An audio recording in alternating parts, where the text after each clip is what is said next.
بخاری اور مسلم دونوں میں حدیث موجود ہے کہ اللہ کے محبوب صلی اللہ علیہ وآلہ وسلم نے فرمایا کہ میری امت میں 5 قسم کے لوگ جو ہیں وہ شہید ہیں۔ اللہ کی راہ میں جو شہید ہونے والا ہے وہ تو ٹاپ آف دا لسٹ ہے۔ نمبر 2، طاعون کے مرض میں مبتلا ہو کر مر جانے والا۔ نمبر 3، پیٹ درد کی بیماری سے۔ نمبر 4، کسی دیوار کے نیچے دب کے مر جانے والا، زلزلے کی حالت میں کوئی بلڈنگ گر گئی۔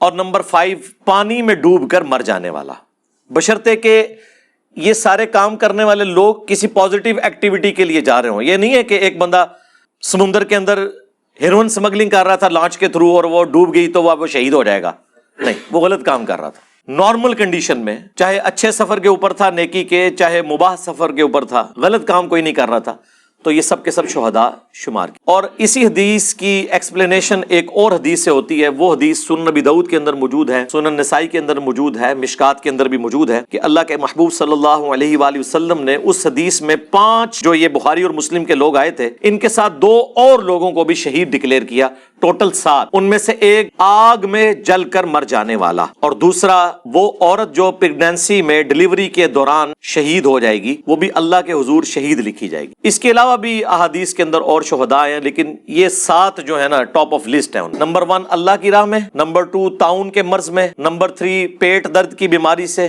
نمبر 4 پانی میں ڈوب کر، نمبر 5 کسی دیوار کے نیچے نمبر 6 آگ میں جل کے، اور نمبر 7 وہ عورت جو ڈلیوری کے دوران فوت ہو جاتی ہے۔ یہ سب کے سب اللہ کے حضور شہید لکھے جائیں گے۔